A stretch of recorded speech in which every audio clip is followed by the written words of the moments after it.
Good morning, everyone. Hope you guys are doing fantastically. We are in round 5 of the FIDE Women's World Championship match. My name is Jessie February.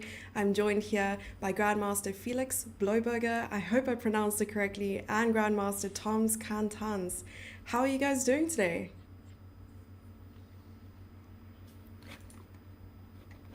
Good. Thank you, Jesse. It's great to be on the stream. Very happy to be a guest today. Awesome. Yes, new face on our stream. We need to snazz things up a little bit. Have you been watching the games so far? Yeah, absolutely. I've been following all of the games, and I'm really excited. Like they're playing both so well. The preparation is really good. So I'm really excited to see what today's game will bring. And Yeah, Tom's, what are your... Sorry, I'm interrupting you already. yeah. Starting early. Go ahead. Just good morning, everybody. And sorry, I was hearing some voices in my ears, too many voices, so I just realized that some video for me was not muted, but now I'm here and it's all good. And so welcome, everybody. Good to be here once again, and super excited for another exciting match. That's great. Yeah, I always hear voices in my head, but they're usually not stream related. So you must let me know how you got rid of them so quickly. And what are your predictions for today? So usually we have some predictions, either how long the game's going to take or how many moves they're going to be. We've had some, speaking into existence kind of things where it would be the middle game and Tom said, oh, this game's going to go on for another 50 moves. And the game then proceeded to go on for another 50 moves. But what are our first move predictions here with Ju and June playing with the white pieces today? I do expect that she's gonna keep trying the E4 stuff. It kind of semi-worked for her in the previous game. She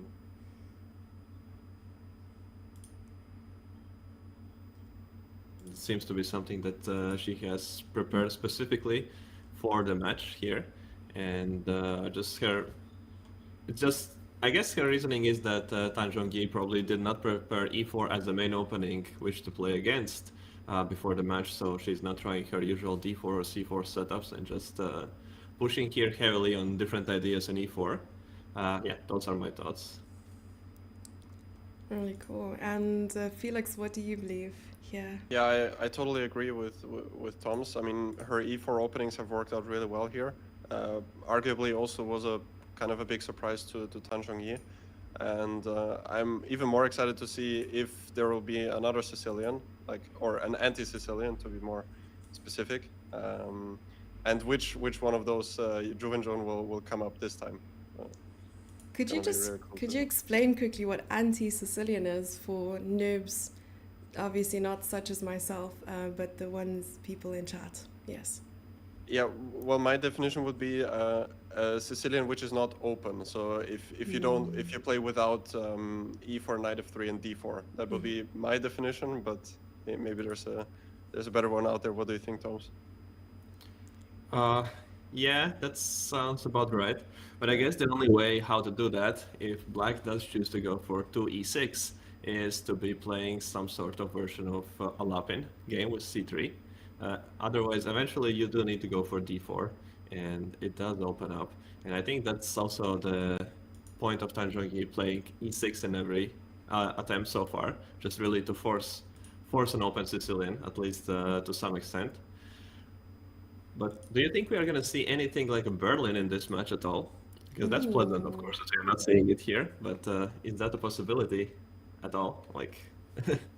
Would that mean an extra free day for players? Oh, but a Berlin can go both ways. Could it be a really long, dynamic game with a Berlin, or just a straight draw? Sorry, it has quite a reputation. Between these two players, I think that every opening is always going to be a very long game, regardless what's chosen. But yeah, it's just exactly wondering also on the strategy perspective, like at which point in the match do they start to be really playing something more safe, and at which point they are still fighting it out, like with everything that you got. I'm not sure if the entered moves are from us or whether that was in the live game, but I do believe e4 was played. Oh, we do have a Sicilian. Really nice Right, so prediction. Sorry, yes. Awesome. What I liked there, Tom, is that you said with the e6 Sicilian, and I see that that's on the board right now. I'm assuming that's why you mentioned it, or did you just summon that again?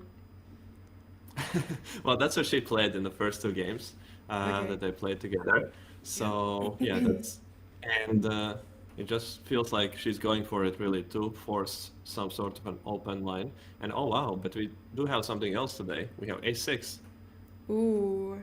Why would you suggest, if I may go back a little bit, you said something quite useful. You suggested the Alpen with c3.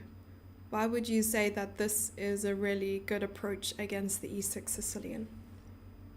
Uh, I didn't say that it's a good approach Oh, against East Sicilian. I said it's like the only way how to play against E6 Sicilian without going for open Sicilian, really. oh, okay. Sorry, I have been putting words in your mouth again. Really, really sorry about that. Let's go to the current position. And Felix, thoughts about a6? Yeah, a bit surprising. Like I imagined that her idea against the open Sicilian would be the four knights, so to go knight f6 instead of a6, and after knight f6, knight c3, knight c6. That's quite a topical line, which is very forcing, and I had a feeling that you could prepare that very very well for a world championship match. But yeah, excited to see what she comes up with after a6, which yeah, on the highest level is not such a regular guest, I would say, especially compared to the four knight Sicilian. And I do like that we have bishop d3 line, the line I've been in the recent years analyzing quite extensively and so on. So let's see where it leads to. But I always felt that the position for white is very, very pleasant if you do play it out correctly in all the versions, regardless of what black is doing. So very, very curious what Tan Zhongyi came up with in this opening specifically. Yes, you said that you've spent a lot of time looking at these lines. Um, what would you suggest as a continuation here for white? Yeah, knight b3 is like the only move once you play bishop d3. And now the big question for black is to play bishop e7 or bishop a7.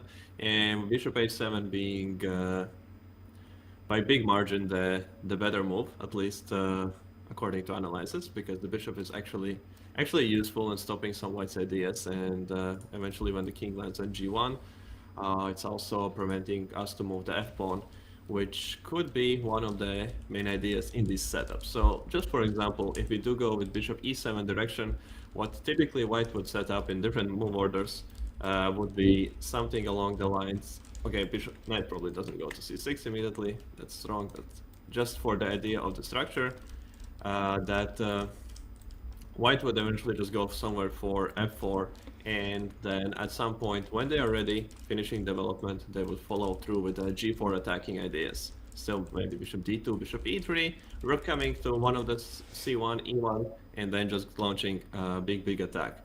And that's why bishop on a7 is an important piece. It stops those ideas. You have to be much more careful from the white side to execute them. And most of the time, white chooses to go for some setup that after the castle, they play c4, and at some point they do exchange the bishop, the dark square bishop, and try to play for the fact that now there will be no longer anything to support the pawn on d6.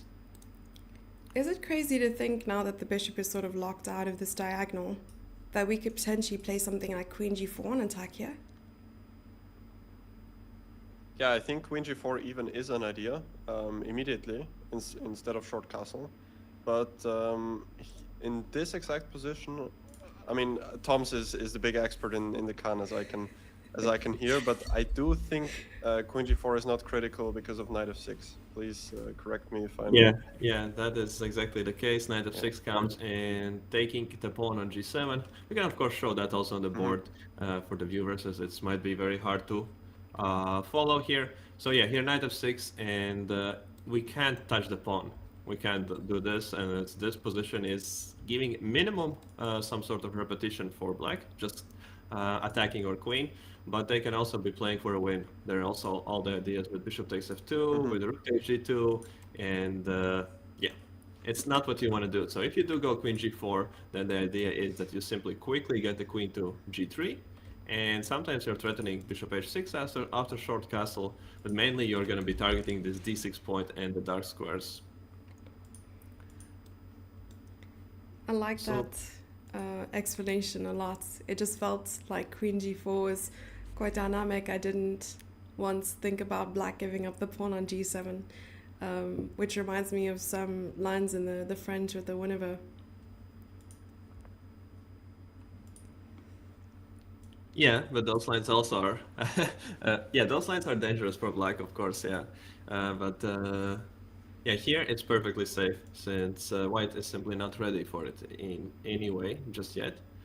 And castle is the move I also would choose here, as it simply plays for a longer, more strategical game. And now the two approaches is to put the knight on e7 or the knight on f6. And this is actually a very, very important question, like to choose which setup to go for. And I do think that knight on e7 is somewhat more interesting, as it stops some of the e5 ideas and some attacking potential from the white side. But knight f6 is the more direct one. Like if you set up the pieces knight c6, knight f6, then the lines are very, very concrete, the ones which are following later on. Like just white is still gonna follow through with the same plan. We're still gonna see, I think, c4, and then we're gonna see knight c3, and then yeah, either they're gonna go somewhere bishop f4, provoking some e5, trying to create a square on d5, or they're gonna go for some bishop e3 and just trying to open up the f file, or something very, very basic as rook e1, bishop e3, exchanging the bishop, getting the rook on the third rank, and then trying to basically just put all the pieces on the d file against this poor pawn on d7. These plans do look straightforward when you explain it that way. I can see this bishop becoming rather annoying a little bit later. But one question I had was, if knight f6 for black, would the knight just retreat after a move like e5? Otherwise, the black knight would just be chased around, no? Probably it would go to d5. That would be my assumption. d5, and if c4, knight b4? Or knight e7. 97. Because, I mean, how I would understand it is if e5, white has to sort of connect it with something concrete, because otherwise e5 could also become a weakness later on, because it's somewhat difficult to defend in some cases, especially if there is no f4 to support the pawn on e5. Okay, that makes sense. But Yeah. I guess also that this is one of the downsides of playing knight f6, that sooner or later e5 could be quite annoying compared to knight e7. So if they would choose to go for knight f6, they would start with knight c6 right now to prevent e5 from happening. And yeah, here the concrete thing against knight f6, e5, knight d5, if we put it on the board like this, is better than the arrows, is the queen g4 move. Now it is a very, very nasty threat, as if you do castle, bishop h6 is suddenly coming, you're losing the rook. And otherwise, you have no comfortable way to defend the pawn on g7. Yeah, g6 is also quite ugly. You don't really want to play a move like that because it always weakens the dark squares.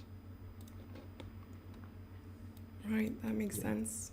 This is gonna come in blazing there. Yeah. Guns blazing.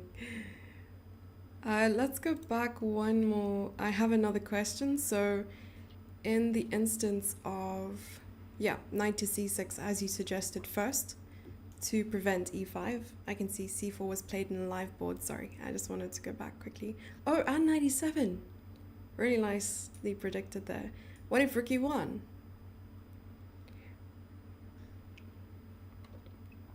Would Rook you e1. play d6? Yeah, d6 is just the normal way to do it. You, I think, always need to play d6. There are those direct approaches, also that we saw in the games before when you try to go for early d5 in connection with 97. Maybe that's what we're going to see Hmm. also in the game today. But d6 is the more solid way just to play it. And yeah, we could just go d6 and not really care too much about the things. And I think eventually you do need to play c4 because once black finishes development slightly, they can go for b5 ideas, and white is not going to be enjoying anymore this big space advantage, as well as without c4, the d5 break is very, very easy to achieve. So this is the move that we need, and I think that's why also we saw it in the game immediately after knight e7, and I think that's also the move that you would need to play first against rook e1. All right. So we can go to the current position here with c4. So black opted for knight to e7 instead. This is quite a nice square for the knight as well, as long as white can't kick it out immediately. Do you think we might see a knight g6 later on? I don't think we're gonna see that too early. I think she's gonna be focusing in either d5 or f5 direction. f5. Wow. I would not have seen that F5. coming. F5 is if you want to play it for a big fight from the black side. So you play something like knight c6, you castle, and then you're looking to play f5. Just undermining white's center and trying to make this bishop powerful as possible. Hmm. But that's, I think it's unlikely. Just seeing how the matches have been going, how the games have been going so far in this match, that it's unlikely that she's gonna go for such a very murky position. Yet the choice of Khan, Sicilian, is already a very surprising one. So I'm also afraid to make too big predictions here, just about her strategy in this game exactly. It would be great to see an f5. It definitely surprised me. So with knight b to c6, I'm seeing so many ways in which black could attack the bishop. There's knight e5, there's knight b4. Is knight c3 like guaranteed to be played here? I think would it's guess pretty so. safe, yeah. Yeah. Knight c3 seems quite natural.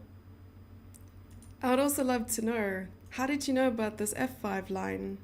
Is it games that you've taken a look at or a book you've read perhaps? Just from the analysis. So one of the perks of being a coach is that you're working with a lot of students and they're all playing different lines, and so you're basically forced to analyze everything. Oh wow. And then even though I don't like Khan as a Sicilian from the black side, because of some students that who I've worked with, it has forced me even to look at it from the black side as well. So it's just you're gonna have to get out of your comfort zone in this kind of way, that you have to look at the openings that you would never play Yeah. and just work them out. My condolences. Well, I guess Thank that you. John Non will have to take a step back because Tom's new opening book is coming out soon, and it's going to be labeled Sicilian Khan, the right way. Yeah, I don't think that is gonna be the title of the book that I would write, but Oh, hopefully okay. something. Okay, so what do we expect here from the next few moves? Is I think something like knight c3 and yeah, just castles, queen e2. I think those moves are just very natural forced, and then I'm very curious if Tan has prepared very accurately something along the lines of d5, or she's gonna go for a long game of d6. Uh, What do you think, Felix? Well, having the black pieces, for me personally, I would assume that the idea in general for her is also in other lines of the Khan to kind of exchange as many pieces as possible by going d5 and perhaps trying to secure a draw with the black pieces, since also, I mean, both of the players have been doing a great job with the white pieces and exerting a lot of pressure. and therefore it makes sense, at least from my point of view, to try and just minimize the pressure with black as early as possible. In this case, with d5 would be my guess. And what do you think about the time situation, Jesse? Do we already have to worry about it? I like that this is my job now, to always mention the time situation. So what we've realized, Felix, and I don't know if you've watched the broadcast at all, is we're always noting the time difference between the two players, and Ju has now gathered or sort of summoned a reputation of always going down on time of at least 20 minutes, and we're starting to see that happen quite early. And Tan has more time than she even started with an hour and 31, so definitely still in preparation. And Ju and Jun now has an hour and 21. Do you think she's out of preparation, or do you think she's just trying to consider her options here? Yeah, trying to consider her option is one explanation. I could also imagine that she's simply trying to remember her preparation, since yeah, I mean, she had, I guess, 3 major Sicilians to prepare against e6, and I'm sure that her team and herself worked on something against the Khan, but there are simply so many lines you need to remember for a World Championship match that it can be very, very difficult to, yeah, remember it so quickly in the game. So it's quite understandable that she takes a couple of minutes to try and gather her thoughts. And Felix, do you like the Sicilian? Do you play it yourself with black? I've played the Nidor for numerous years with the black pieces, but similar to Tom's, I've been forced to work on the Khan with at least one of my students. And one more important question that is probably going to determine your future on the stream today is what are your thoughts on the French defense? What's the catch with this question? Like, is there some sort of... Okay, we've seen a lot of comparisons in certain positions where the bishop on c8, or the light squared bishop for black, hasn't seen the light of day. And this is something that even when I'm streaming, my chat makes fun of a lot, because I am a religious French defense player. And we've also spoken about what's better, the French language or the French defense. So just wanted your thoughts on the opening in general. You can share a couple words, you don't have to go in depth there.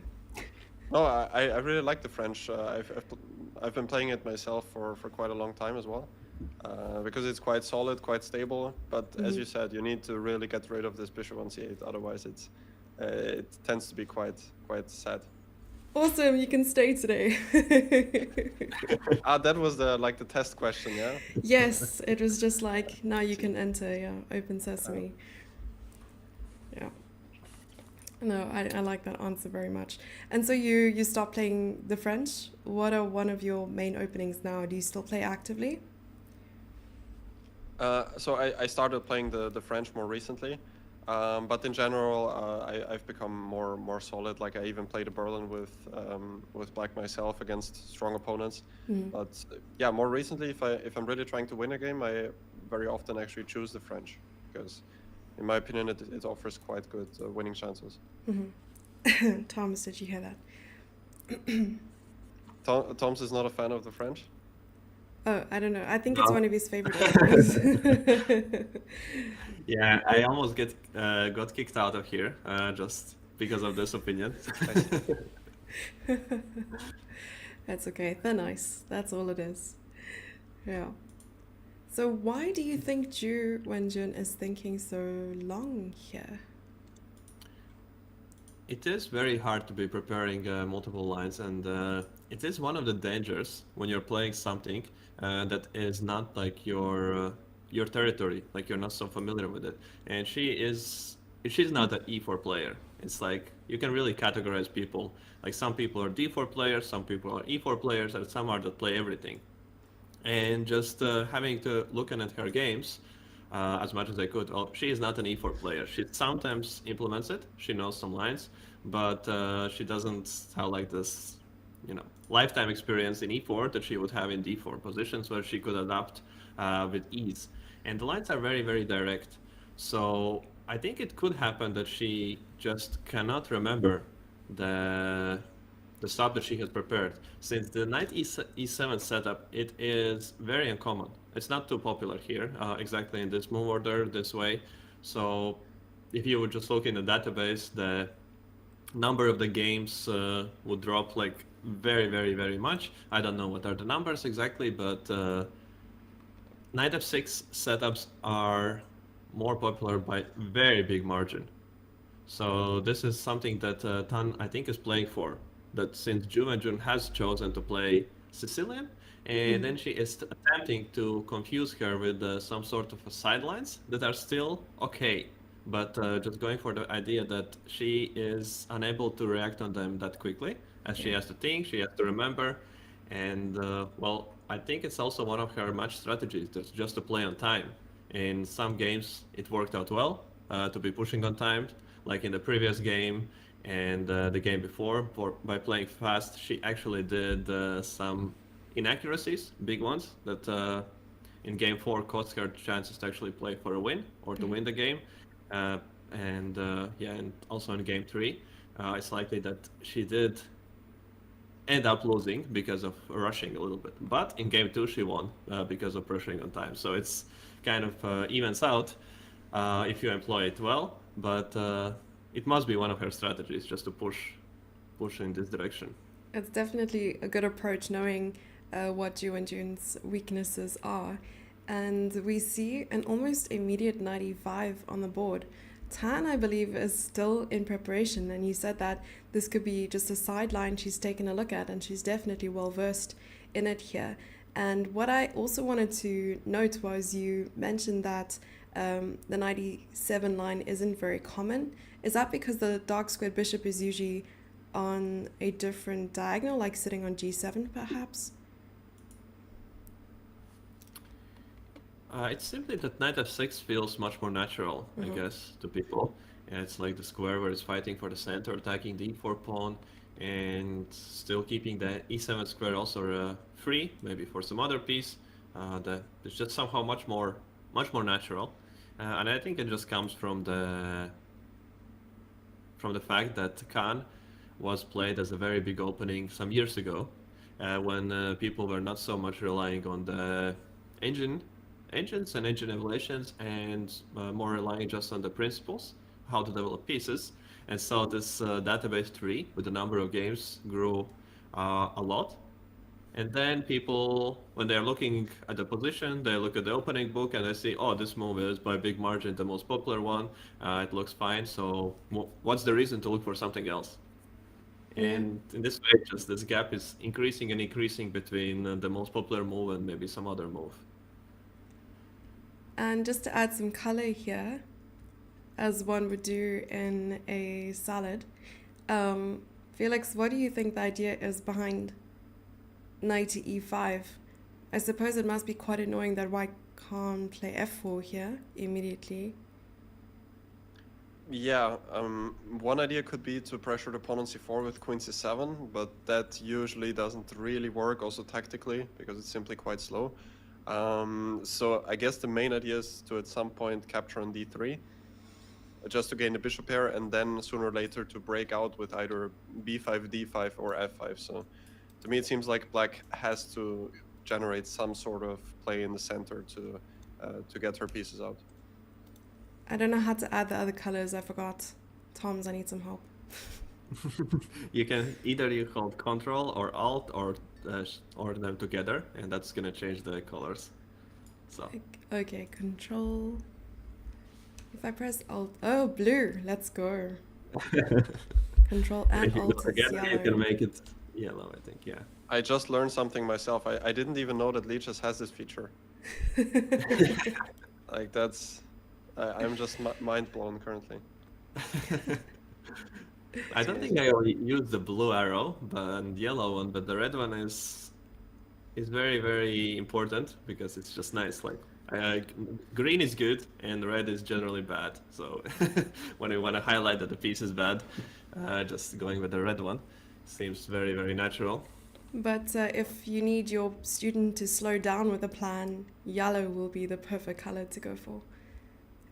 That's a bad joke because traffic lights.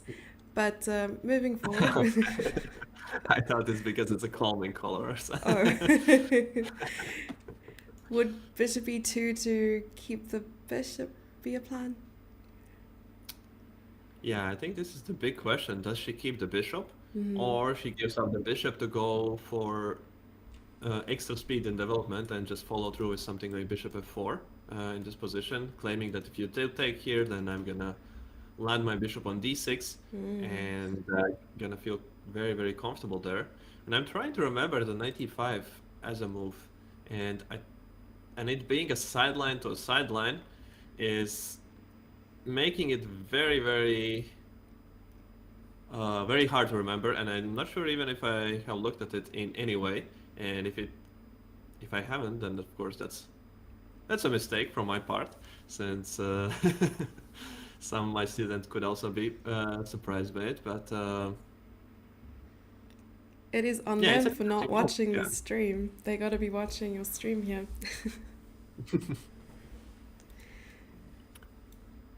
Yeah, I like that you said a sideline of a sideline. Sorry, I keep interrupting you. It's like lineception.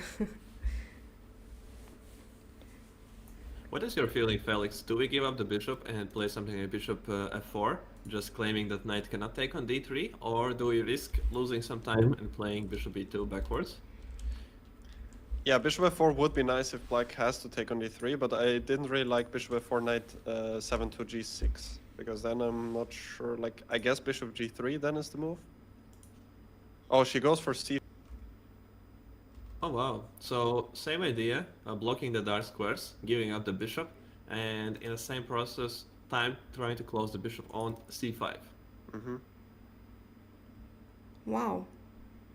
Yeah, I didn't expect that that at all, because it does allow black to sort of get rid of a little bit of white center by going d6 now, and or also b6 could be one idea, but I guess in general that sooner or later d6 will be what she wants to get.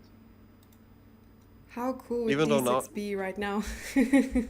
yeah, to point it out, probably doesn't work just yet because of c takes d6, and black cannot take back because of bishop b5 unless I'm missing something.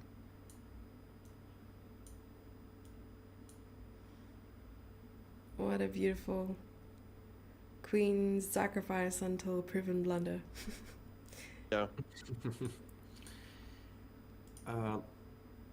Yeah, I was just very curious about knight e5, and I just made a quick look in the database, and I think it could be a novelty, the knight e5 move in this particular position. And the main move, I assume, is castle, or?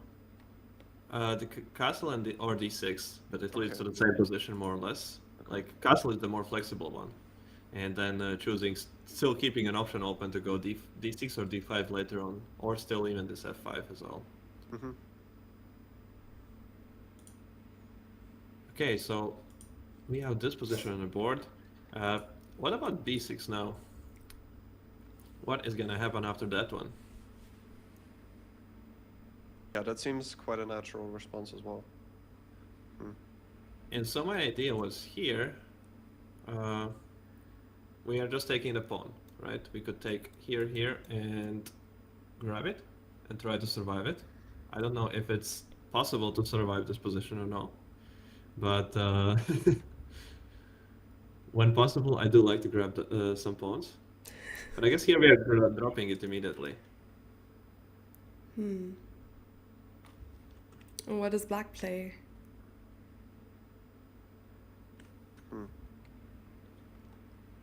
But could I go after bishop f4 something else, like now knight 7 to g6 perhaps? Yeah, we could win some time with that, and after bishop g3, we're already taking the pawn comfortably. Yeah. That's true. That's very, very true. Or h5? No. Okay. Yeah, or h5. Or That's h5. also, it's a very, very Okay. big concern with the bishop on g3. Yeah, so this is probably not the direction, probably not bishop f4 right now.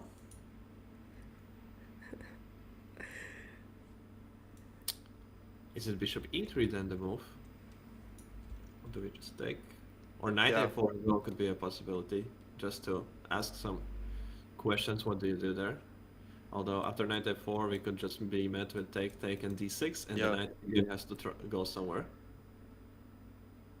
So that's not ideal. So bishop e3 could be the critical line that she's calculating. But it does feel like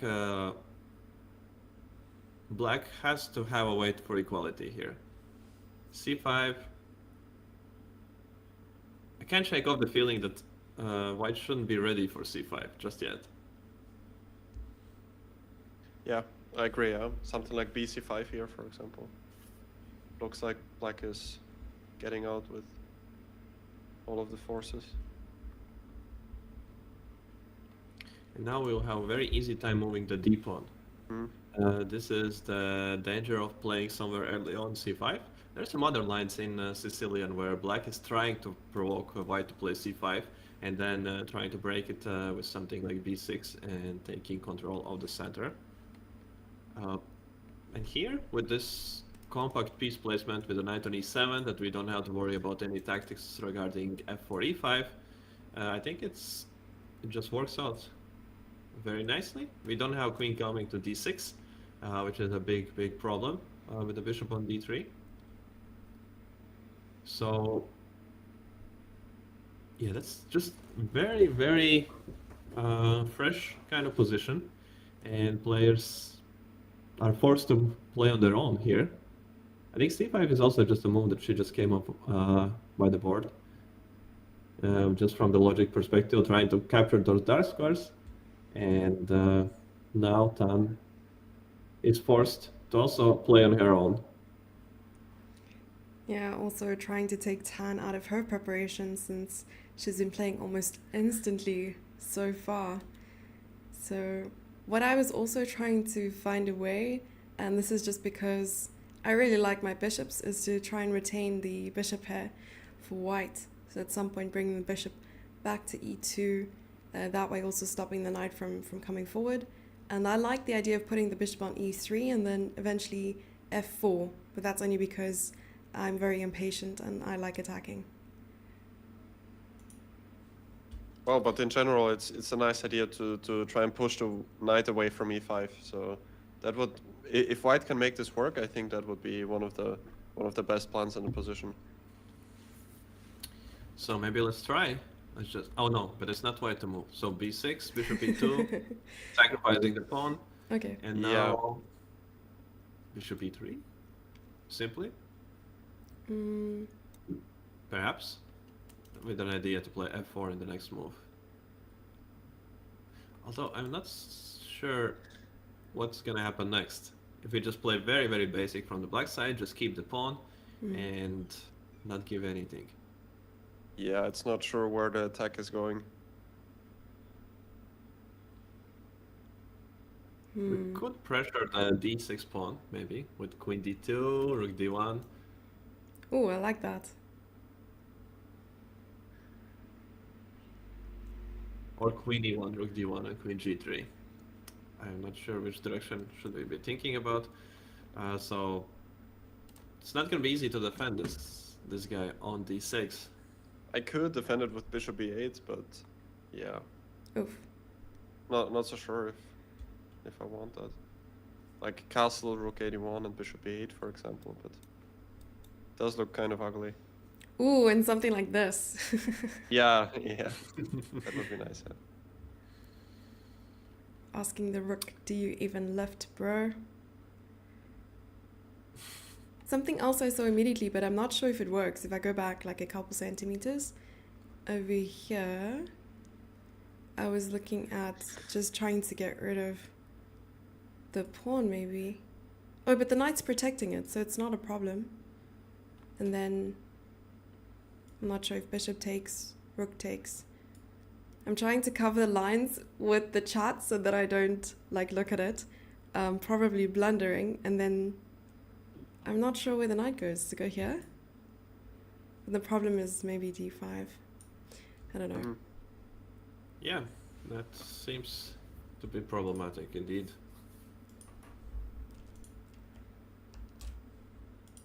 And otherwise we are just without a pawn. We could have some compensation, but the pawn is gonna be missing.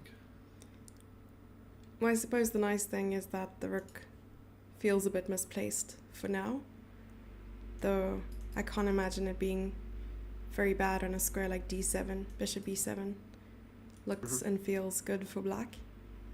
Coming back here.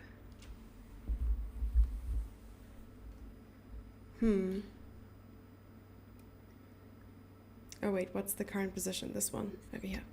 It's the one after c5. Yes.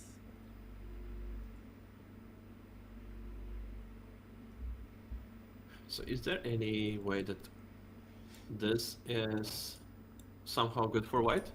Just taking. Did we win anything by this exchange? Like And some now maybe bishop e2? Or do you still don't mind black taking on d3? That would also be an argument.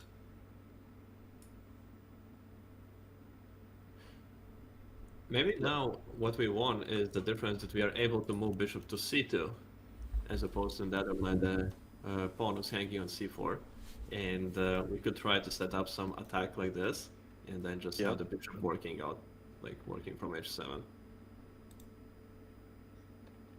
As I feel like bishop e2, black could simply play bishop e7, castle, and d5, and that's gonna be the perfect Sicilian with two bishops playing along these two diagonals here.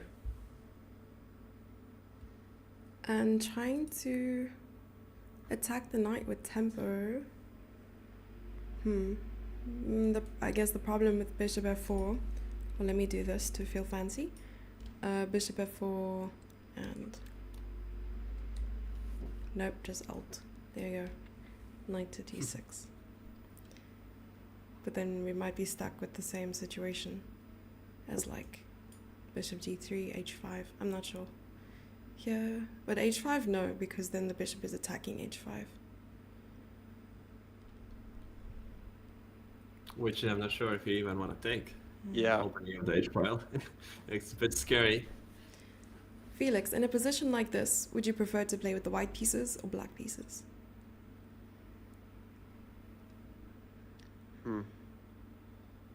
I always prefer to play with the side who is currently not on the move, because then the opponent has to make the decision. That would be my answer.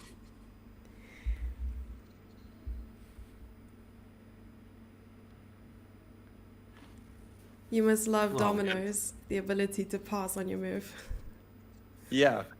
I should take up a career in that. Oh wow, So- 96. Yeah, quite fast. Like, I mean, she did think for 10 minutes, but 10 minutes for her is, I think it's a lot already. It's Yeah, like an that's- hour. sure. If you just look at the time spent in the previous games, it's very rarely happened that in the early stages of the game she spent 10 minutes in a move. As Selena Gomez says, a day without you is like a year without rain, which seems relevant here in terms of time. Absolutely. Is f4 possible? No, we don't want to give up the bishop. Move the bishop. But maybe we just want to quickly run. Although no, if we do retreat with the bishop anyways, we can make two tempo moves, f4, f5.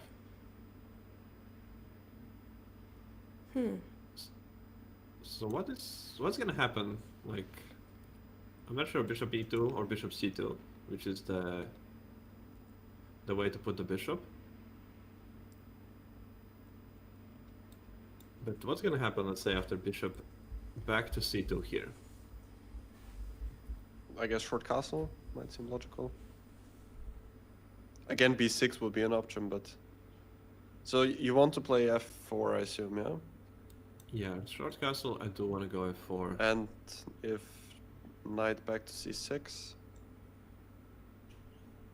I think I want to do the prophylactic move, king h1. Mhm. This diagonal is very, very unpleasant.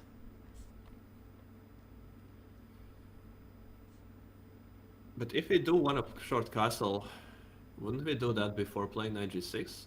Yeah, Knight G6. then it kind of doesn't really fit in. Hmm. Not sure.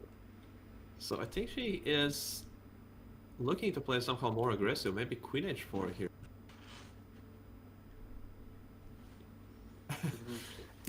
Now looking to put the knight on f4. Trying And to just to avoid go looking at the for- evaluation bar right now. It's like, what are we missing? Yeah, I just want to But see what- the. It went what if 2.5. Yes. What if f4 now? Oh, because we can not do too much here. We just have H3, the yeah. H3. Hmm. Yeah, and these kind of attacks Yeah. are a little too ambitious. It doesn't work for black. Well, I'm probably not gonna take. Taking does look very dangerous. That's no fun. But yeah, maybe a boring move like queen e1 could be one idea. Yeah, that's the way to approach these positions and just always be fine. Like just move the queen, threaten exchanges, and if the exchange happens, then you have just positionally dominant Yeah. kind of situation.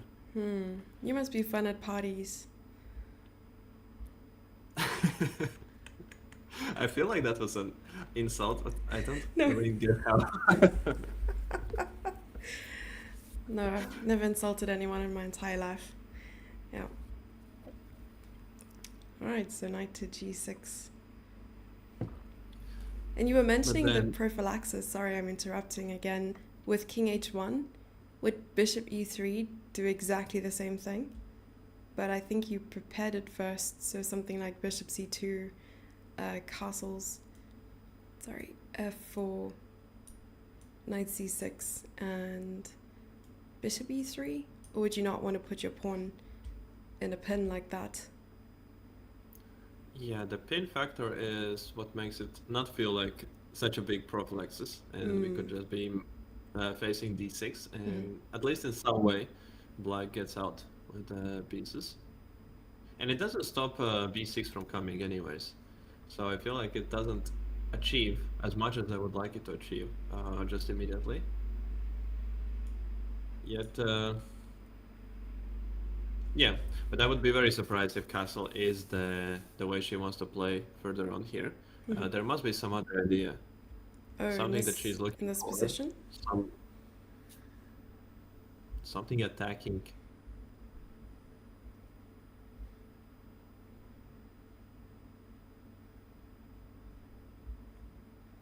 Ooh, what about b5? Yeah, I was wondering about that as well. b5, but then why didn't we play it in the previous move?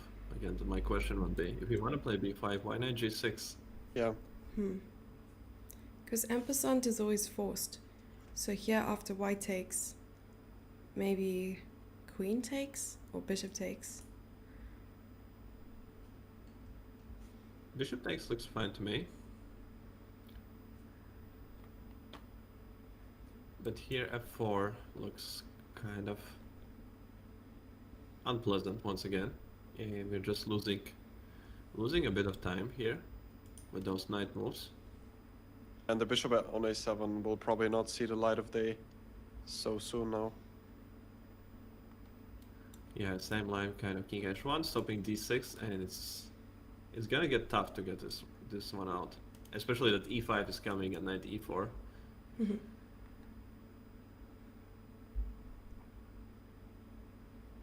Oh, I see, okay.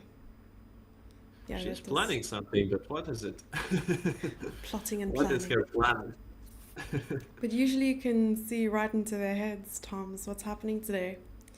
You're taking a bit of a break. So Felix, Toms has been able to predict moves in very critical moments and complicated positions. I think we had a prediction streak at some point. It felt like 5 to 10 moves. It was just like bam, bam, bam. So hopefully, Impressive. yeah, very, very impressive. So hopefully we'll see something similar today. We'll be able to predict some moves. I say we because I'm trying to categorize myself within the, Grandmaster group, but mainly Tom's. Yeah, thank you for the big prize. Now I should take a moment recovering from all the blushing but but yeah, it's much more easy to predict some moves in the like strategical positions where you just know where the pieces should go, and then the players also think in the same way. But when it's a mess like this position here on the board, then I think every person is just thinking a bit in a different direction, like different plans, and the different kind of main ideas are in the mind, and then it gets hard to get in the head of players. Yeah. Especially What is the in an Yeah, sorry, opening. go on. No. Especially in an opening where they're both trying to take each other out of preparation. I think at some stage you're also trying to figure out when players were in fact out of preparation and trying to surprise each other on every move in the opening. Yeah. Sorry, continue. I'm still just completely unable to figure out the idea behind knight g6. Why do we want, like, one thing that could be that the queen opens up, and the other thing is that maybe we are sometimes controlling the f4 square. Those are the only reasons for playing knight g6 they can think of at the moment, and I don't see how to support those ideas. Yeah. I'm also having a hard time trying to figure out what happens if white retreats the bishop. Yeah, we do have some suggestion in chat, something along the lines of queen c7, and I was thinking about this move as well, but then I thought that you probably are quite happy to sacrifice a pawn here, but on c5 and just playing king h1, and we don't even have knight c6 as a move, and then we can take later on c5 and control the dark squares. Ooh, that is quite nice. So we have to play knight c4 in this position. Now I would take. I will exchange the very bad knight from b3, which was not doing anything. And now we need some move to stop knight e3 from coming. And I would feel like the game is going very well from white side.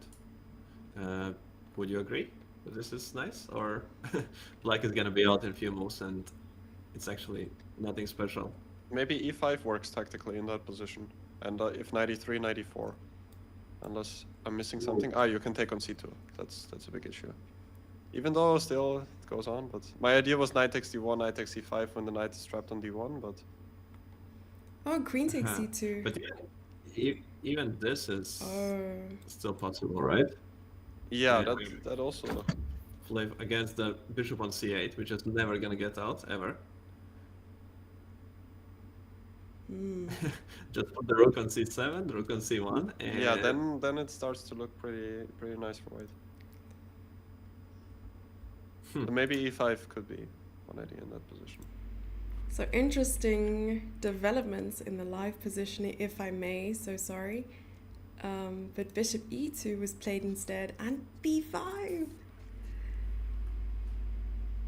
What does b5 work here now? Because in the previous position we looked at bishop c2, b5. Or is it no different? I think that with the bishop on e2, b5 should be more dangerous, as we are closer to putting bishop on f3 in some lines, and also we are able to attack with a4 much more directly. And not even mentioning that, yes, sometimes bishop takes b5 is a possibility. Okay, you lost me. It just feels like, objectively, black should be in a bit of trouble here. Yeah. But it's a game. The time is going to play a factor. If you spend 10 minutes on every single move from the white side here, then in 5 moves time, you're just not going to have enough anymore to justify the position with your calculation. Because just, yeah, the time factor. At least Ju and Jun has proven to be really good at blitz so far, maintaining equality under very strenuous circumstances in previous games. What would you recommend here immediately though? F4 and leaving the pawn on c5 because it is still stealing quite a bit of space on squares like d6 and b6 and blocking the bishop. F4? Question mark? Question mark. I think f4 king h1 is the very principled line in this position. It's like the simple approach that you just capitalize, like really lock in your advantage, but you can also look at something more fancy. And I would look to preserve the pawn on c5 as much as possible. Like I wouldn't consider c takes b6 in any way here. That's why from the black side, as a move, I was looking to play b6 and not b5, just to force white to take some action.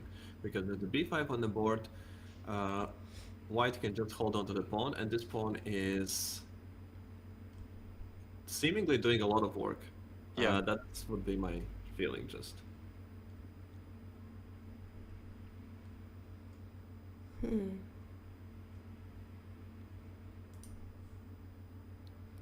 F4 seems so natural here, like hard to imagine another move.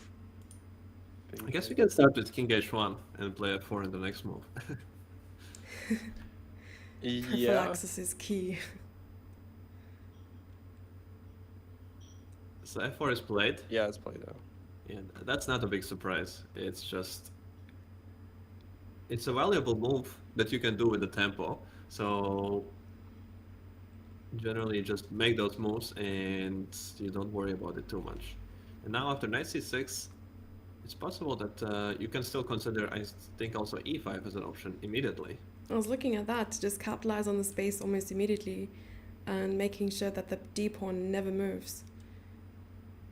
And even on bishop b7, the knight is still in the way and e4 can't be under attack because there's no pawn on that square. But would that hinder the plan of playing f5 at some stage? Yeah, that's... Then Yeah. f5 is sort of out of the question in most cases. But But if we succeed with one good plan, then we don't need another one. yeah, then it should be enough, yeah. I mean, we could be greedy and try to make it all work.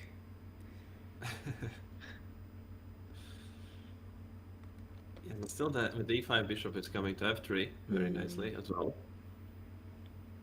Right. I think that what happened here is that Tan tried to confuse Ju and Jun with an opening choice, and after being faced with c5, she was herself a little bit confused on what's going on, how the position has changed, and maybe she didn't really fully realize how important it is that the bishop suddenly is closed down on a7, and that she has to be taking much more care to opening it up as fast as possible. Maybe she thought that just a few moves later she's gonna be able to get her game going anyways, and yeah, that's why she played in this kind of way. But she's also spending time on the moves. Like, she's not completely convinced. Knight c4 is an alternative that she might be calculating here. What are both of your thoughts on this one? I never considered it. Felix? Yeah, I briefly thought about it. I mean, at least it does look more active than knight c6. It does hinder white's bishop from getting to e3. But I was thinking that maybe there is queen d4, but it seems a bit wrong just to attack g7 and c4. I don't know if that's Ooh, I could like be an that. idea. Someone else mentioned, and how dare you take my job from me here, f4 is better. It allows for the hyper-delayed von Cloud attack with king f2. Oh gosh. I do like the idea of queen d4 with the double attack. Would you then actually take the knight with the bishop just to win the pawn? Yeah, if you castle, then that would have been my idea. Mm-hmm. So queen d4 here. I wasn't sure about queen d4 e5, but then also the f file is opening up, so it seemed quite dangerous in general. Right. Like I have a couple of e5 square. Ooh. yeah, a couple of ideas. What about queen d5? Because Also then the rook. immediately, yeah. He- Mm. Oh, Yeah, that's that's not pretty. spicy. You can Yeah, that just seems like something went wrong. Yeah, you could even take and take here, threatening the checkmate on f7. Yeah. The threats. Love it. And then knight is coming over. Yeah, well, that's not good. So knight c4, queen d4. Also, Yeah. a4 might be one idea. I was just thinking, typical idea to just undermine the knight on c4 instead of queen d4, a4, but queen d4 looks powerful enough. So Oh yeah, so because if a4 we take on a4, rook can take, and the knight has no moves. Yeah, use the red color here. It's just stuck. Oh, thank you for initiating the colors. Yeah, I didn't realize there are no escape squares and also probably no way to defend it because d5 opens up the king. And you definitely don't want that in a position like this. And knight c4 is on the board. Oh my gosh. Are we going to see the world shake? I think now June is gonna take her time. She must have a feeling that the position is great, and she has to calculate some direct lines and just to choose the one which gives the most. No, a4 immediately. Oh wow. a4 likes Felix's idea here, and I was gonna actually put up a whole prediction here with you guys to see how much time from an hour June would have left in that position when she makes her next move, and I don't think any of us would be able to predict correctly. But this is looking bad. yeah, I'm honestly shocked. Like how fast it went downhill. Basically, I mean, Tanjong Yi was sort of in the driver's seat when it comes to the opening surprise. She was playing fast. She had sort of a playable position, but then with this move, knight g6, it all went into the wrong direction. I feel like. Yeah, just I don't really know if she has played Khan before or no. I don't remember that from looking at her games in any way. But it just feels like the b6 idea was so natural and so principled, just to try out open up the bishop as quickly as possible, and the knight on e7 was just super comfortable because it's sitting there and nobody can attack it, and it's supporting some ideas for black. As opposed when it went to g6, it doesn't help in any way. Just maybe sometimes it's the problem because f5 can be an extra tempo. Yeah. Well, the Karo Khan is a type of Khan.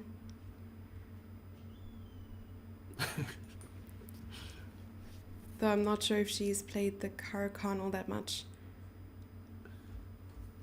But okay, I actually didn't realize that the names are related. I just actually always thought that they are simply randomly similar. Is it the same person? I thought it's two different persons. So as far as I know, the Karo Khan is named after two people. Two people, yes. Yeah, exactly. Yeah, and Khan is, but it's a different person. Yeah. Oh. Khan is written with one N and Khan is with two N, right? With Karo Khan. I'm doing my research in the background.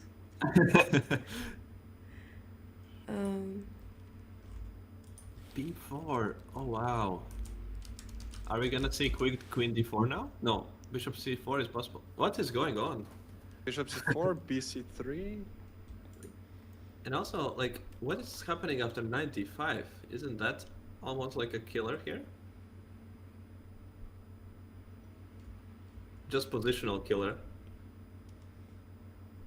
Horatio Caro and Marcus Khan. Exactly. Knight d5. Wow.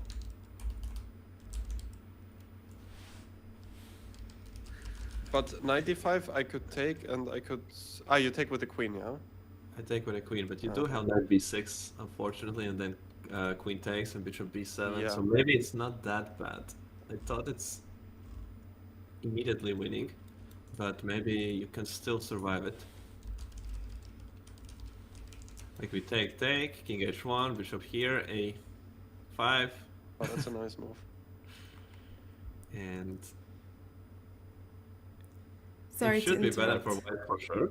the thought Yes. process. So it was Ilya Khan with one N, you were right. And I did not prevail with my joke. It was a Russian international master, the Sicilian Khan. Sorry, continue. Yes. No, that was important to add. Yeah, like that discussion needed to be cleared. Glad it was rounded off. So, sorry, I missed what you said about the b4 move. Could we have a quick recap? Yeah, so Tom's suggested to move knight d5, Okay. which is quite interesting. But Juvenjon just decided to take on c4, which is the other option. Which is the safe advantage. So black has to take on c3, and then she takes back immediately. I was also thinking about queen d4 here instead of b takes c3, but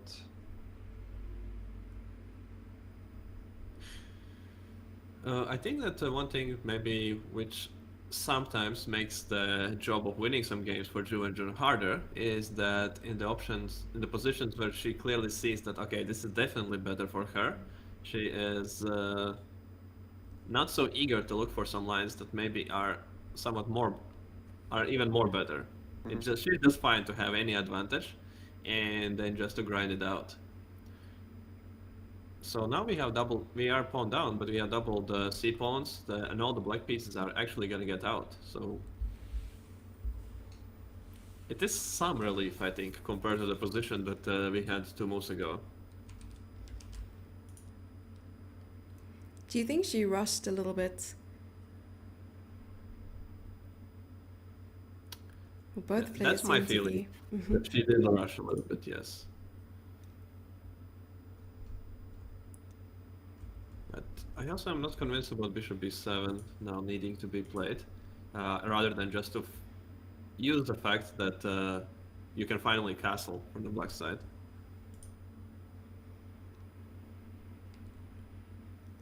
So what about some ideas of queen d4, f5? I don't know in which order. yeah, this move queen d4 seems quite powerful in most cases, just hitting g7 and then, as you said, followed up by f5. I'm not sure what black can do there. Like queen d4, I guess you have to castle short.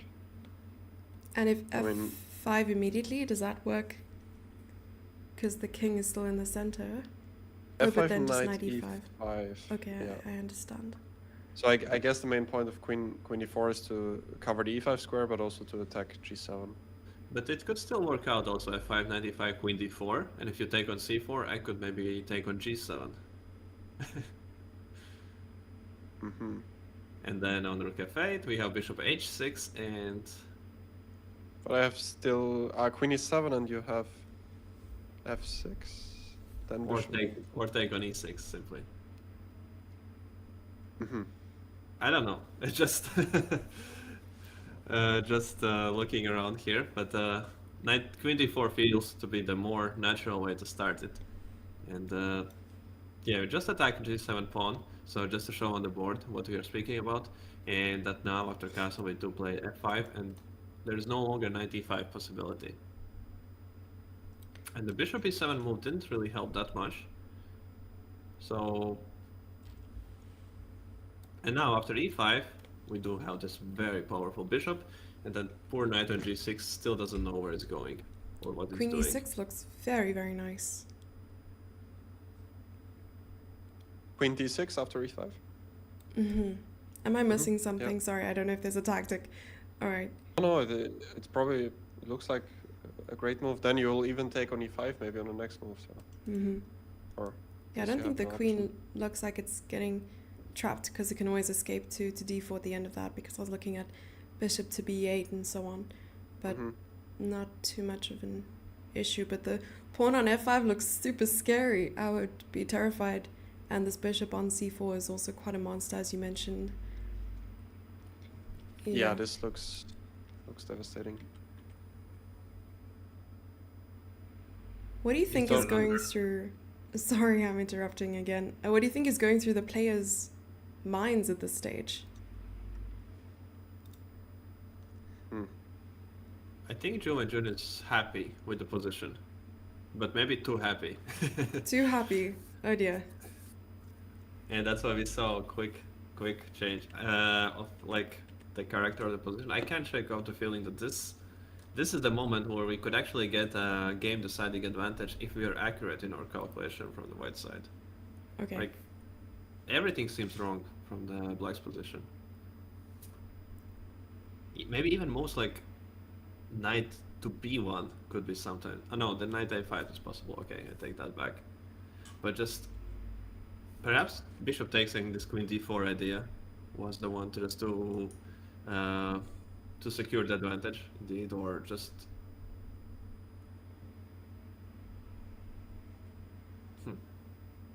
or the knight d5 in some version you can actually tactically support it, that it actually gives you like too big advantage to shake it off. Mm-hmm. As here, I feel like castle was the way to go.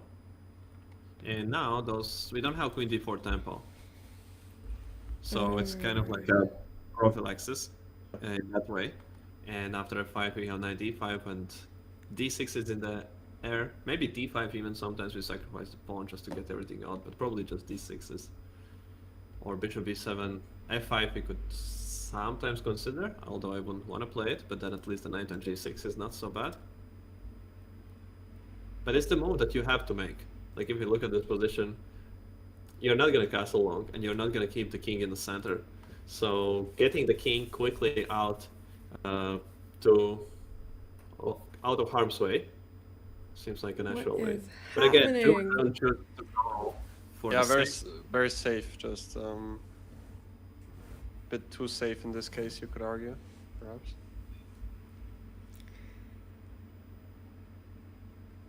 Just like I'm trying to avoid every single tactical line. That's the feelings so far. Maybe And players Tan, have a dinner reservation.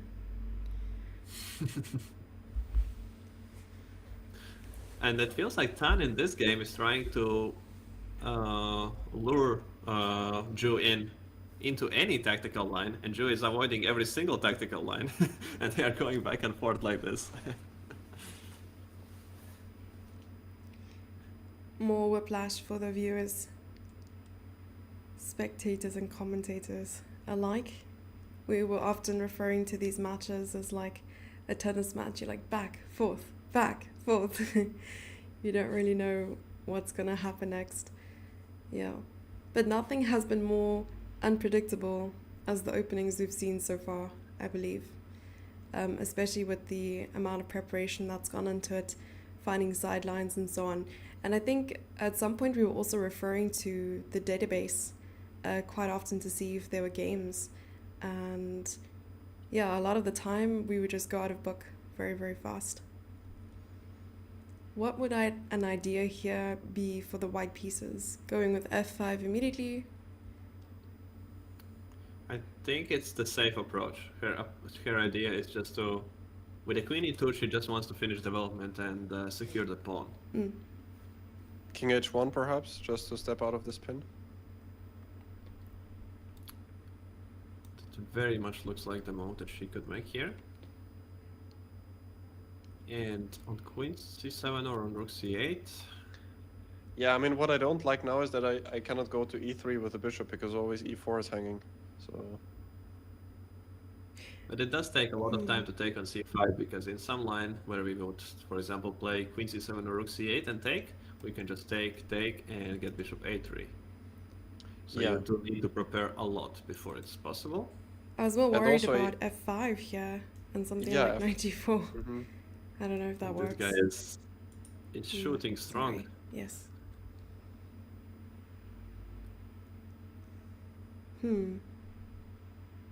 Yeah, that's a nice idea. Just f5 here. those bishops are potentially becoming very, very powerful, and we are not able to put our bishops to counter them.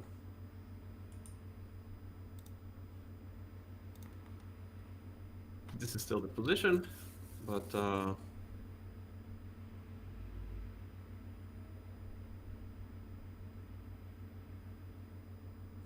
what are your predictions on the result in this game? What is gonna happen? Felix? Yeah, well, I feel like Juven Jun is still a major favorite. I mean, she is a pawn up, and it does seem like her type of position as well. But Tan Zhongyi is putting a lot of pressure on the clock, so that could definitely again be a factor. So it's very hard to make any prophecies, but Juven Jun is definitely a favorite for me. What do you Yeah. guys think?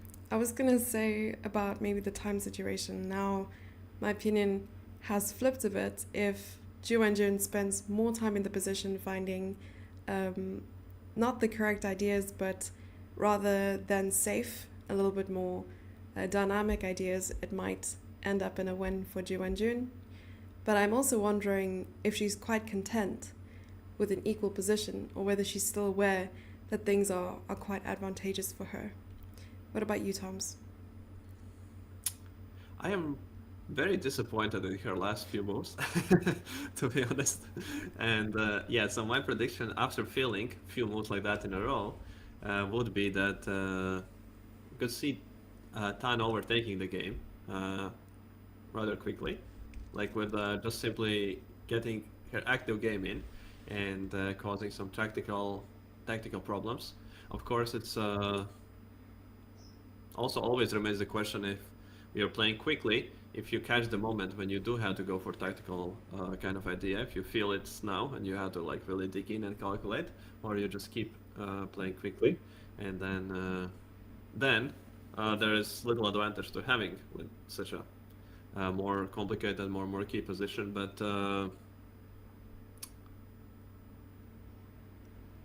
yeah, my prediction would be that it's would be ending in somewhere, still somewhere in the draw. Yet Tan is going to be the one playing for a win. That would be my prediction, even though the position for her right now is worse. Wow.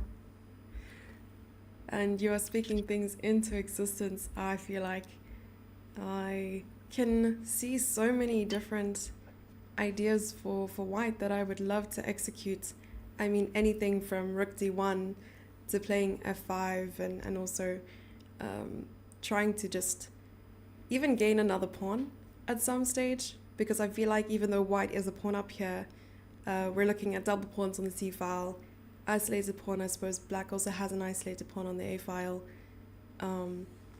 So as much as I love looking at this position and saying, oh, it's so pretty, I would frame it just like this and leave it. You know, I wouldn't know how to make progress. Yeah. Yeah, that is like exactly like you're pointing out. This is also my feeling why this position is a bit problematic for on the white side is that there's no clear way how to set up pieces. Like now, with the way they are already set up, it's not clear where they want to be, and then you have to spend quite a lot of time to actually come up with a plan. And it does feel for me that in these type of positions, players tend to go wrong by trying to put the pieces on the most safe squares, and then yeah, that's kind of, it doesn't like always go with the flow of the game. Not sure how else to put it really, but not sure also if it's understandable what I meant by that. Yeah. And what sort of dream position would you think up here, Felix? Yeah, I'm trying to figure out what are the options. So king h1 for sure, trying to prepare to take on a6, but as you said, f5 looks a bit scary for white potentially. Other than that, I was also considering bishop e3, just giving up e4 and then taking on a6. That would also be an option, but then yeah, things are really getting out of control. So I don't think that's what Ju wants. That is quite pretty, winning a6 and having a pawn to run. Because outside pass pawns are like permanently in 5th gear, so... Yeah, but I was not sure how fast it actually is, or how far it can go, because the bishop on a7 will always block it. But yeah, I mean, the a pawn will be like at least a long-term asset, so that would be one idea for sure. Well, just like a pair of Crocs, you can just activate sport mode by flipping the little thingy. But the moment we remove the e4 pawn, of course, we gotta watch out not to get checkmated along on the king side. Yeah, that Yeah. feels scary. That's of course the downside, yeah. I would expect her to play some more like bishop d3 now after some consideration, because d5 could be also in the air, exploiting the spin, and just playing bishop d3 and then looking to play bishop e3 and c4, this kind of setup maybe. Yeah, that looks very sensible. I immediately thought of playing something like e5, just because you're stopping any movement with the d pawn, and that way we can put pressure on the d file later on. But then again, as you mentioned, this diagonal, so I'm not so sure how to deal with a move like knight to h4, or perhaps there is just a simple solution of, oh no, you cannot sacrifice. Rook f2 or g3? Yeah, g3 perhaps, yeah, and then the knight probably has to drop back.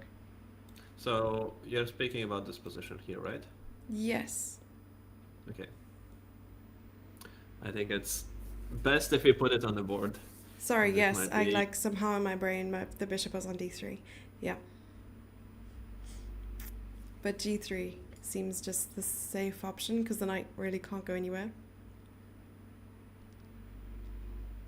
It can regroup to f5. It is small progress, Ooh, but it's not much, of course. Yeah. And now maybe we go here and take rook takes c5.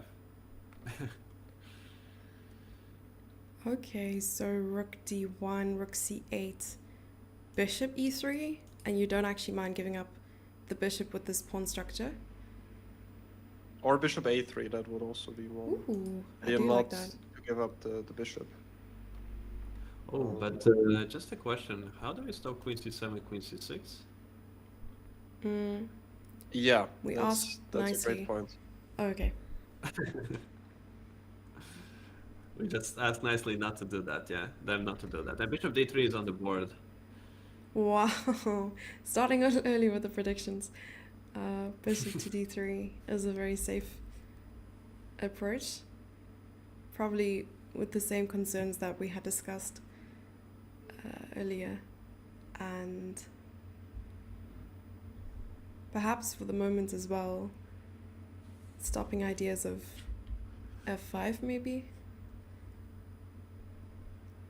Yeah, So other than it f5 seems being- to be stopped. Any idea? Well, what else could white be thinking here? And white? As about a plan? Or Plan, yes. about... Oh, maybe about her dinner as well, but mainly about the chess plan in this position, yes. I guess she wants to prepare bishop e3 without dropping the pawn on e4. Okay, as you mentioned earlier, okay. Yeah. And bishop was not doing very much on c4, as Yeah. it didn't have too big prospects. The only idea that is maybe we sometimes don't want to lose the tempo, as we can take on a6 like mentioned, but it didn't seem to be working out in here. So she just decided to do the safe piece improving move, retreating with the bishop to d3 and looking to consolidate all her forces. But I do like black's position. I don't know. I just I do enjoy those bishops, a7, b7. There's something about them standing there that makes me very, very excited about black's position here. I suppose now a serious consideration from chat is d6 a threat? Because d6, bishop e3, rook c8 maybe, and even after pawn takes, bishop takes, queen takes, there's rook takes c3. Maybe I'm not calculating enough here. Or I think I would allow black to take on c5 and just to leave the big pawn on c5 Okay. and finish my development. So something along the lines like here. Yes. And now, Also now I could maybe take on a6 because there is no more discovery with bishop c5. and the rook is hanging on c8. Yeah. Yeah, that actually drops the pawn there.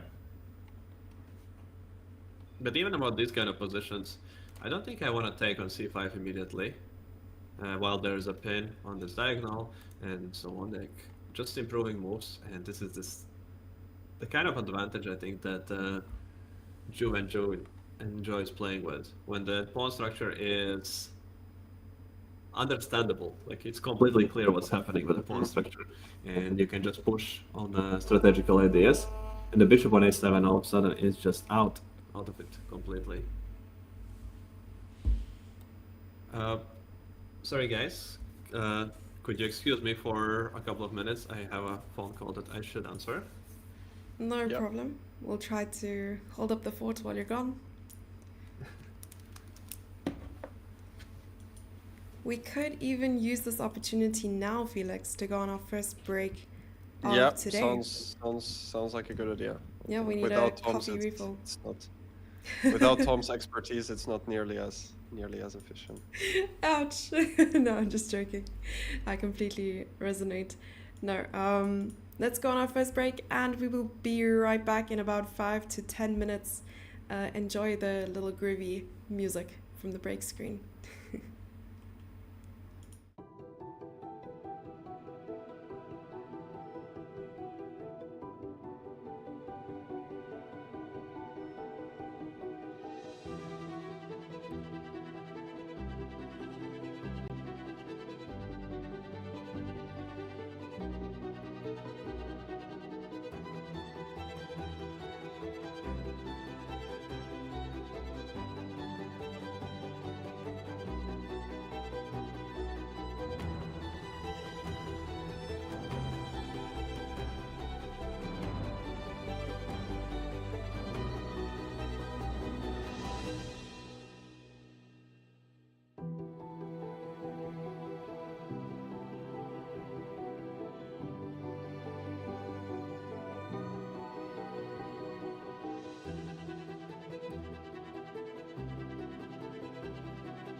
Kantāns, we are back after the break, and I think Tom's was getting a call from Uber Eats that his order was outside. No, I'm just joking. I have no idea. But we do have a move on the board, which was F5. Yeah, she continues with her aggressive style, I would say. Yeah, still the same approach. Just one player provoking action, other player constantly denying it. Let's see how if Jun and Jun will still do that, or finally like say, okay, that's it. Now let's go for just a boxing match already, punch after punch. So yeah, Yeah, F5 exactly. is so aggressive. So that's with the theme of the streamers. That's why our background is blue. Everyone in chat, that's because it's representing the blue eyes players will have after this match is done from all the boxing. And do you suggest that white should actually take the pawn on F5 here?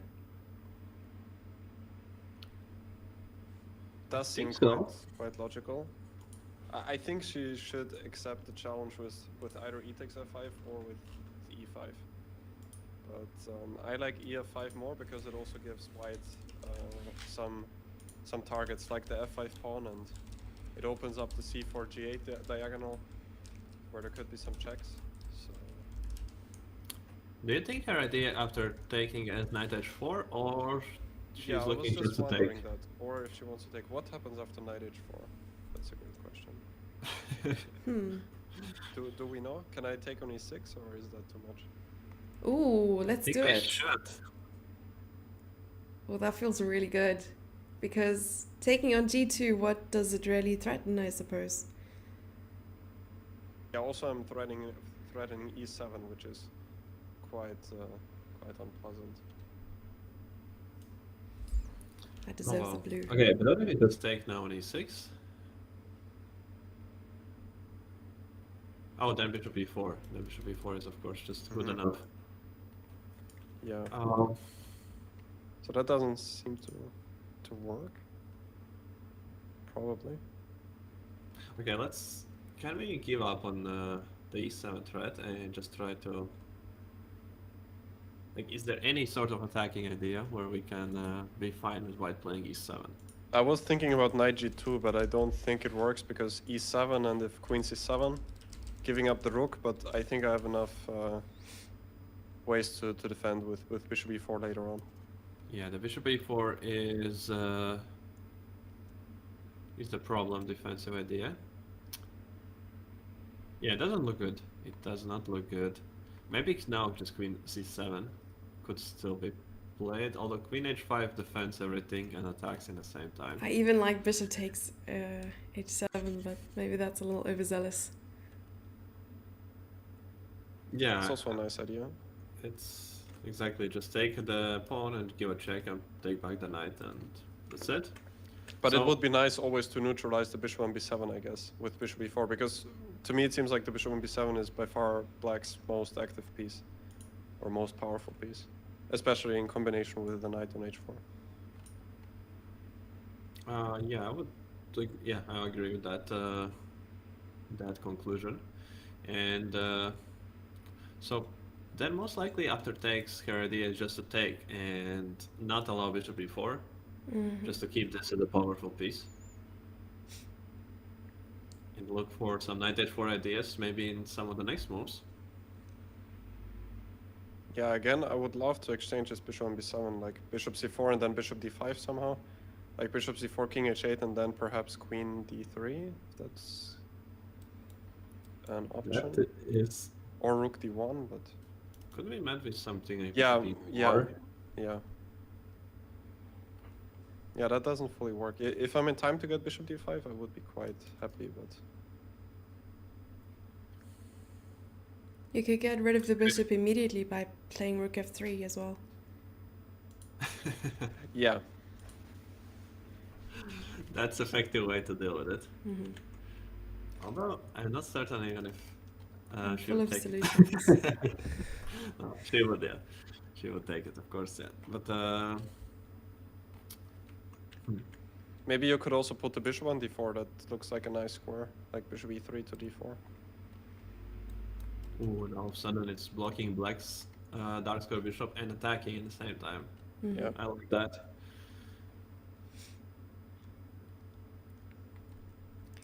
Yeah, and it's tough because the rook can't exactly go to e8 since it's tied down to the defense of the f5 pawn. So this bishop is serving quite a purpose, I suppose, right now on d3. And with queen c7, oh, Oh. that, Yeah, my idea was to stop bishop d4 from coming and prepare rook e8. And I don't think you want to play exactly g3 while you still cannot neutralize this bishop from b7. And my perfect plan, like ideal setup right now, would be just to play rook e8 and bishop b8 and ask you to defend somehow the f4 pawn. Since anyways I can't do anything about the c5 pawn.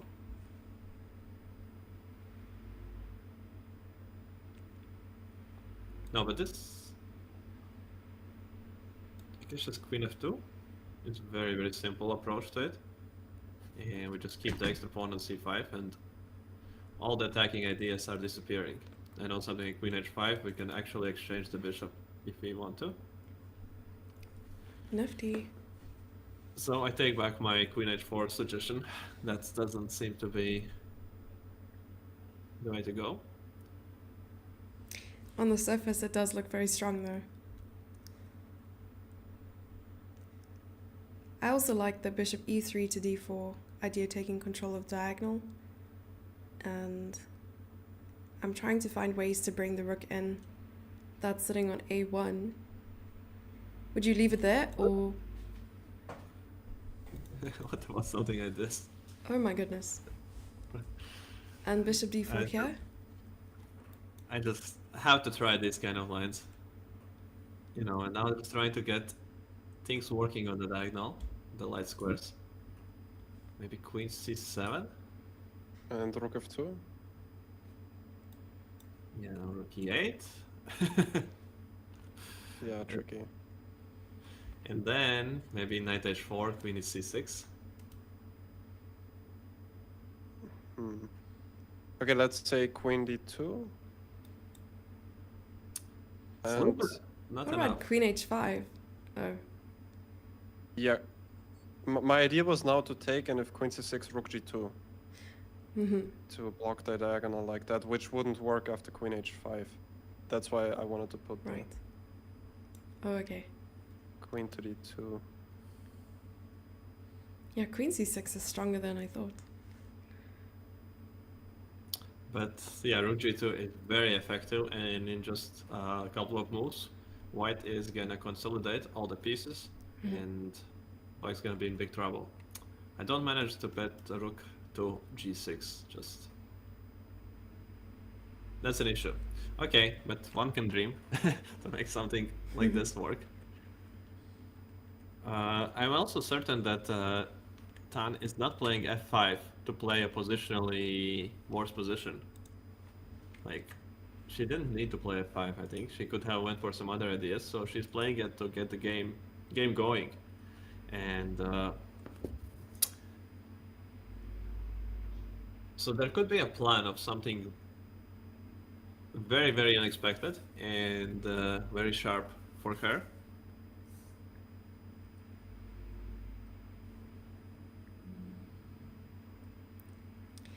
So yes, we can see the evaluation bar. What I've done was, instead of peeping at the lines that constantly, I've at least caught with my peripheral vision the evaluation bar going up and down, but I'm not entirely sure why it does that sometimes, because I'm having to calculate. And the text move is e takes f5. The boxing match continues. And I do see the evaluation bar, but just with a delay, because I don't have it by my board, but I do see it only in the live transmission, so it just takes some moment to get there. But it's probably for us just to spot, sorry Felix, for us to spot some immediate tactics. Yes, you were saying? I was just about to say she took back on f5 without hesitation. And bishop e3, yeah, on the board. Ooh, the ideas are all coming together with a bishop. Yeah, but then the queen c7, I guess the one somebody was suggesting, the more normal move instead of queen h4, is a big candidate, stopping bishop d4. And anyways, looking to play rook e8, and the queen c6 ideas could come at least a few moves later. Mhm. Knight h4 is still in there; it didn't disappear anywhere. By the way, I was just thinking, can I take on a6 in general? Like, is that a threat? Because now if you take and have bishop c5, I always have queen c4 with the check, so there are no discoveries. And at the same time, I'm threatening to take your strong bishop. Oh wow, okay. I like that. The same could also be applied after queen h4, perhaps. So that might Completely actually forget about that one. be a threat. Hmm. That's another way to try and get rid of the bishop on b7. More direct approach. Yeah. So maybe therefore king h8 makes sense after bishop e3, just to step out of any checks. Hmm. But it does have a feeling like that's slow. And Yeah, we're just absolutely, coming yeah. into this, right into it. Yeah, bishop d4, But now queen c7? and just queen f2. Just queen f2. You don't Yeah, have also queen c6. Queen c6, always knight a5 is there. Yeah, that's quite annoying as well. And no knight h4, like it's getting ugly again. I really don't like f5 if there is no tactical justification to it. It's just such a move that positionally makes the life very, very hard. Queen Oh, c7 is quiet. She played queen c7. Wow. It's on the board. So does bishop a6 work, or did I But miss anything? I would be willing to bet that it's not happening, even if it works. So the Because- evaluation bar also acts as a fortune teller, and it said, yes, it does work. Because so far, Jun has discarded every single concrete line in this game. That would be the first time she goes for it if she does take on a6, and that's why I feel like she will just keep avoiding it and focus on having the extra pawn on c5 and finishing the development and consolidating the pieces. It is indeed a crazy game so far, and worth noting, before I get fired from my job as time monitor, Jun currently has 34 minutes on the clock versus Tan Zhongyi's hour and 1 minute. So already seeing quite a huge time difference, and this is only, or rather already after move 19. Yeah, in this game, it's very noticeable that this is one of the main strategies for Tan to push on the clock, because there have been some crazy moments in the game, and most of them have been very quickly swiped off and just made some moves. So just keeping the time edge and playing her so fast, I think also not to allow Jun to think on her time, just to put her under constant pressure. She did take on a6. Ooh, the spice is spicy. That's Yeah. nice. Wow. Okay, I am surprised because so many times it was discarded, the option to take something or to like act tactically, but Very true. Maybe the players needed to warm up a little bit. If I can just follow up on Tom's point, because I think he made a great observation that Tan Zhongyi, this is her strategy, just to play fast and make the pressure from the start. And I've always admired her for that, actually. In general, players that are able to put this pressure early on the game and play fast. But the downside is that in some cases, if you don't use that time effectively, as we can see in that game, it can also backfire. So yeah, those are just my thoughts on time management in general. I like that very much, noting the power of time management in time formats like this, even when you do have 30-second increment. Yeah, it's easy to get lost in thought and enter the think tank and some refer to time as a social construct until you can visibly see it ticking down. Never heard that before, but It's profound, isn't it? yeah, very much so. I'm learning more and more in this podcast. Podcast. Yeah, I'm really happy that you're here to learn something new every day. And chat mentions as well, Tan playing fast. It has indeed been a trend in all the games, and perhaps she just knows historically that Ju is used to spending more time on a clock and has used this as you mentioned, as a strategy. And it's proven useful, especially near the end game, where we've seen blunders being rampant in both senses, like losing the game or perhaps losing an advantage and then equalizing and so on. What are your thoughts, though? Like, hypothetically, let's assume if Ju Wenjun wins today, and then we have a situation when we have last three games. So it was Tan lost because she played too fast and made some serious mistakes. Then in the next game, she missed a clear chance to win. She actually had a force to win, by the way, in the game 4 in an end game. If she made a move in, I think in like less than 1 minute, where she could have found the forced winning end game.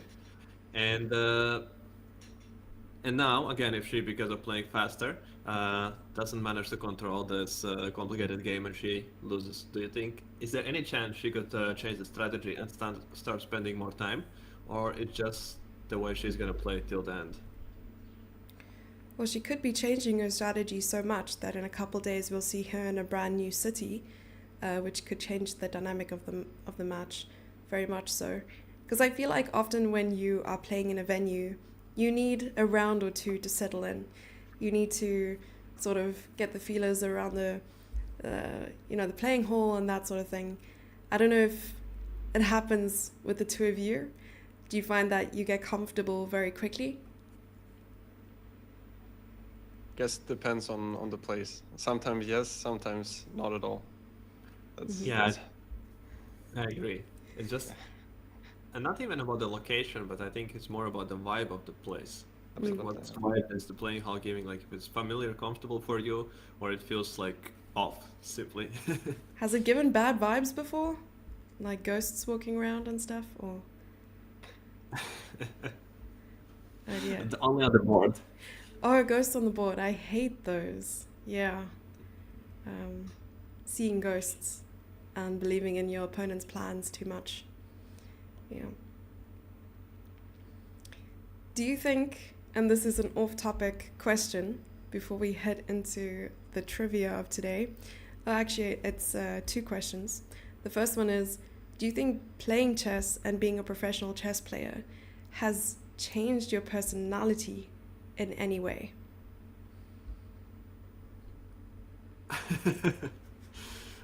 Well, it's been like the biggest part of my life, I would say, chess. Like if you just look at the time spent on chess and on anything else. So yeah, I feel like it would be very strange if it didn't. Okay. Yeah, it's a loaded question. Sorry about that. And Felix is just like ... crickets. No, I just have to think about it. But I think I agree totally with Tom's assessment that by the number of time we spend on it, it would be surprising if it doesn't really change us to some extent, especially considering like all the people you meet along the way and all the experiences you get from traveling to tournaments and so on. It does enrich your life quite a lot. And help with your patience levels. Yeah, and also with managing frustration and so on. Oh dear. But just adding up on this, like I would be though quite interested to see some sort of an AI simulation on how my life would look like if I didn't play chess. Oh. Or didn't learn to play chess.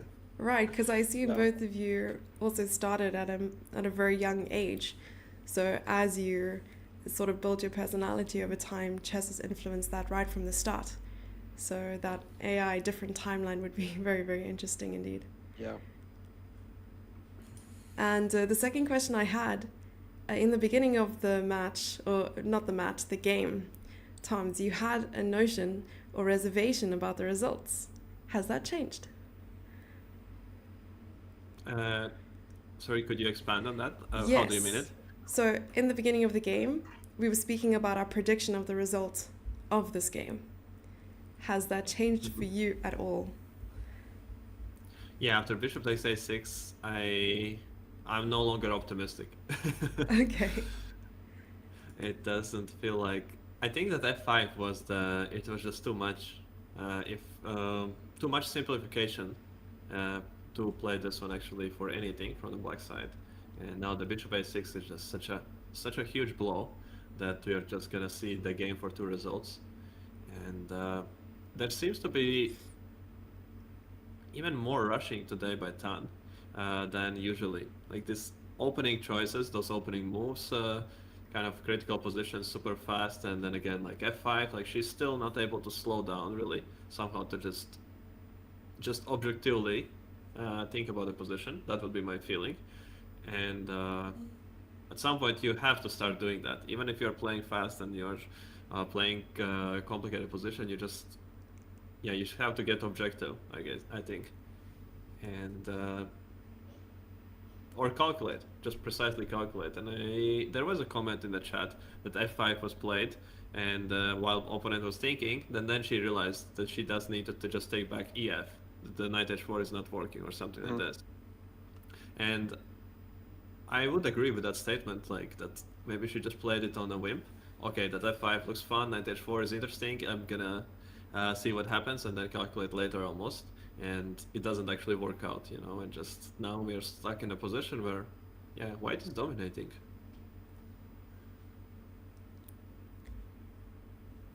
I do like these takes in the position so far. And will black try to keep this bishop by playing a move like bishop to e4 perhaps? Yeah, that probably would, from a practical point of view, probably still the best decision, because if you exchange this bishop, then black doesn't have any firepower left, at least from what I can tell. So bishop e4, I like that suggestion. And then maybe if white keeps chasing the bishop, we can allow at least taking and the knight gets into the game. At least there's